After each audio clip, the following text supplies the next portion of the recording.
All right, hey Honors Chemistry. I wanted to provide a bit of examples on how to work on stoichiometry problems with a little bit of a quick explanation of percent yield. So I'm going to go over problem 2 from worksheet 2 again. You can follow along with what we worked on in class to see if you understand what we wrote. And then I'm going to do number 3.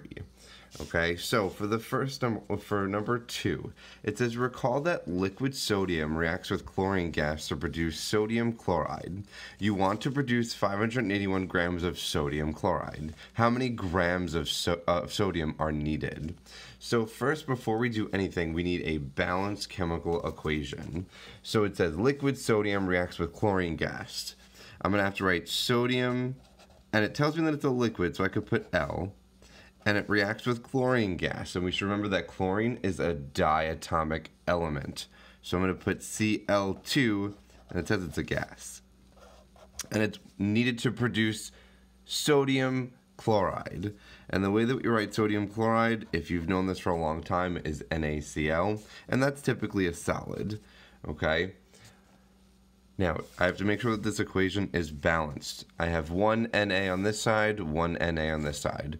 2 Cl's on this side, 1 Cl on this side. The only way that I could get these Cl's to be the same amount is if I put another NaCl on the right side. And then in doing that, I get 2 NAs on the right side. So I could put a big 2 in the front of Na here. Notice how I didn't draw any particle diagrams for doing something like this.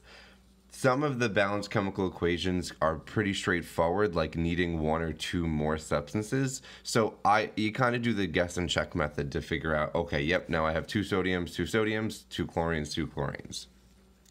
I'm also going to start constructing my BCA table. I'm going to use my BCA table as a template to hold my data, to see what data I need to organize and figure out. So it says you want to produce 581 grams of sodium chloride, right? So sodium chloride was our product, and I want to produce it.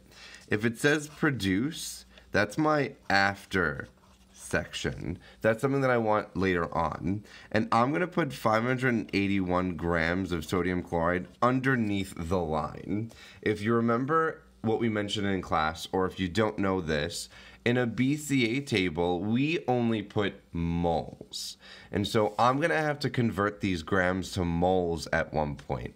And it says you want to produce 581 grams of sodium chloride. How many grams of sodium are needed? So it looks like I'm in this column. I'm in my sodium compared to sodium chloride columns. And just by looking at the balanced chemical equation, for every 2 moles of Na, there are 2 moles of NaCl, which means 1-to-1 ratio. If I had 4 NAs, I would get 4 NaCls. If I had 100.72 NAs, I would get 107.72 moles of NaCl.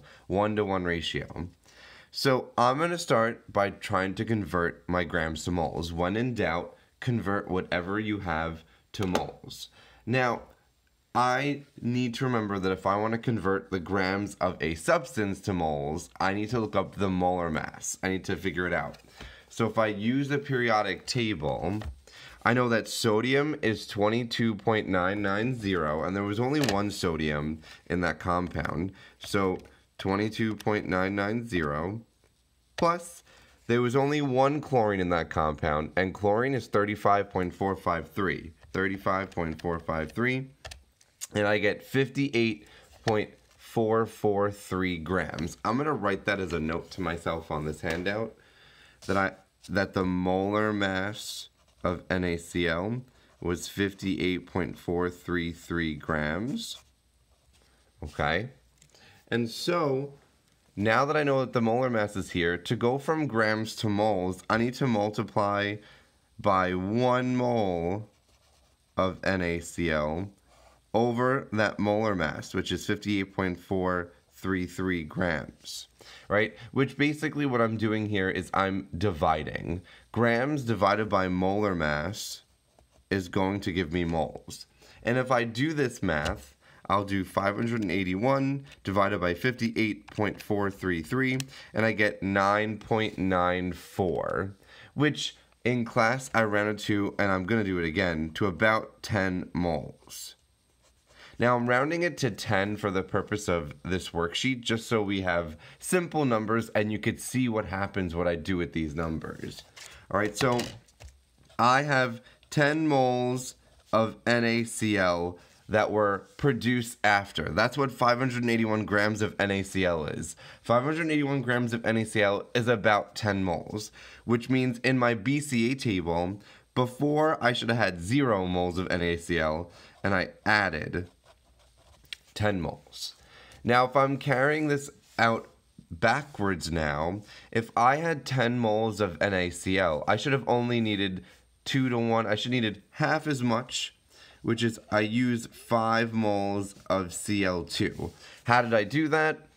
NaCl is 2 to 1 Cl2. So it's a 2 to 1 ratio. And mathematically, if I want to show you how I did that, I could write 10 moles of NaCl, and I could write dimensional analysis, the ratio between what I want, which would be moles of Cl2 over the moles of NaCl. This is me doing dimensional analysis and then using a mole ratio. The mole ratio is going to help me relate NaCl to Cl2. And just to remind you, the way that I write or set up calculations for dimensional analysis is I always write with the unit or the quantity that I have, and then I write the unit or quantity that I want in the end, and then I need to write a relationship or a fraction that relates quantity 1 to quantity 2. So whatever quantity I start with, I put that on the bottom. Whatever quantity I want, I put that on the top. And now where am I going to get these numbers from? From the balanced chemical equation. The numbers that go in this relationship here are the number relationships from the balanced chemical equation. So there's going to be 1 mole of Cl2 for every 2 moles of NaCl. And if I do 10 times 1, because you always multiply by the top, I'll do 10 times 1, and then divided by 2, I'll get 5 moles of Cl2 that's needed. And then why did I put a subtraction here? Well, for reactants, these are reactants, so they're used up. Reactants are used up, so they get a minus sign, okay? And now, in this question, I didn't talk about anything about how much chlorine I had to begin with, or what I care about chlorine, so I'm going to put excess for before and after. But this question is talking about Na, right? So I was just doing a quick example of doing the Cl2. Now I want to use my 10 moles of NaCl to figure out how much Na I needed. So earlier I said that this relationship was a 2 to 2 ratio. So 1 to 1 ratio is also the same thing. So for every 2 moles of NaCl, I need 2 moles of Na. For every 1 mole of NaCl, I need 1 mole of Na.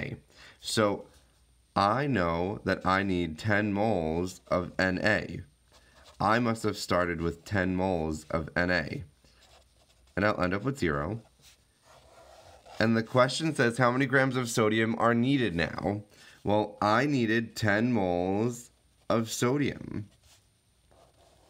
And now, if it's wanting grams, I need to convert moles to grams. In order for me to convert moles to grams, I have to multiply by the molar mass. Or I put what I want, which is the grams of Na, over what I have, which is the moles of Na. And if before on the periodic table, I told you that the moles was 22.990 grams for every 1 mole. So if I multiply by 10, I will get 229.90 grams of Na. And that should have been my answer, right? So I converted moles to grams, and I know that I have a minus sign here, but minus sign is just telling me direction. So I have a minus sign to tell me that I'm using up this reactant, okay? So my answer then for number 2, what we got was about 229 grams of sodium required. So to quickly recap, how did I do that? I figured out that I had 581 grams of sodium chloride that was produced. That was a product, and I put that in my after, but I don't put units of grams in my BCA table. I only put moles. We put moles because we can only compare substances by moles and not by grams, because every substance has its own molar mass. So 1 gram of Na is not the same as 1 gram of NaCl, but 1 mole of Na is the same as 1 mole of NaCl. So I converted it grams to moles by dividing by the molar mass. And then I did my mole to mole ratio. And I know that if I made 10 moles of NaCl, I must have had 10 moles of sodium. I have no choice. And then I converted those moles to grams by multiplying by the molar mass. Okay? All right. Now, I'm going to quickly go through number 3 to kind of set you up. And you could check the math on the balanced chemical equation later, but it says you eat 180 grams of glucose.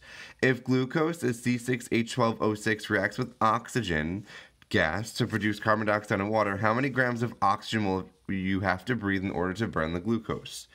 So the balanced chemical equation is C6H12O6 plus O2 yields CO2 plus H2O. And you could prove this to yourself, but the balanced chemical equation becomes 1, 6, 6, and 6. Okay? Check the balancing. On the last unit test, a lot of us are pretty successful on balancing chemical equations. So if you don't know how I balance that, use particle diagrams or your guess and check method. Okay? Now I'm going to construct my BCA table. And the question says, you eat 100 grams of glucose, and then how many grams of oxygen will you have to breathe? So I'm only in my before region for my reactants. I'll put the 0 here for my products, but I only care about the relationship between glucose and oxygen. And looking at the balanced chemical equation, it looks like for every 1 mole of glucose, I need 6 moles of oxygen. That's how you read balanced chemical equations. It's a mole to mole ratio. So if I have 180 grams of glucose, I'm going to put the 180 grams underneath, and I need to convert that to moles in order to see something. So if I do the calculation, and you're going to have to trust me on this, if I do the calculation, the molar mass for glucose is 180 grams already. The molar mass for glucose is 180 grams, so it just so happens that they gave you a mole of glucose. So if I do my dimensional analysis, I'll do 1 mole over 180 grams, and I will get 1 mole. And so I have 1 mole of glucose, okay? Now, if I have 1 mole of glucose, I already know that I need 6 moles of oxygen. I'm going to use up all of that glucose, right? So I'm writing on here, so I don't know if you can see that. And then I have excess oxygen. How do I know I have excess oxygen? Well, I didn't give you how many to start with, but it's asking how much I used, okay? I didn't tell you how much of my oxygen I have. I'm asking how much I'm using. So I must have an infinite amount to pull from. So if I have 1 mole of glucose, I must be using 6 moles of oxygen. Okay? That's my answer in moles, but the question says how many grams of oxygen will you be using? Well, to convert moles to grams like we did in question number 2, I have to multiply by the molar mass. Be careful, if I look on the periodic table, the mass of 1 oxygen is about 16, which is 15.999 grams per mole. So 1 oxygen is 15.999, but O2 is 2 oxygens. So the molar mass of 2 oxygens is about 32 grams. So I'm going to write that on the side. The molar mass of O2 is 32 grams per mole. I'm, again, simplifying the numbers for calculations purposes. So if I have 6 moles of O2, I need to multiply by 32 grams per 1 mole of O2. And on a calculator, if I do 6 times 32, you should get 192 grams of O2 used.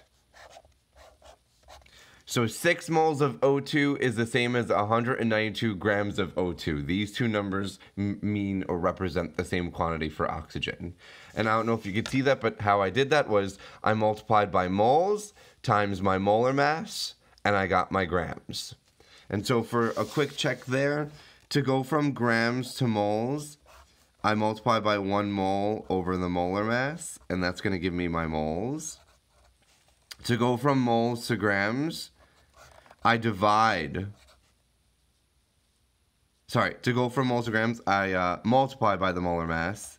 My bad. To go from moles to grams, I multiply by the molar mass. 1 mole. And I get my grams.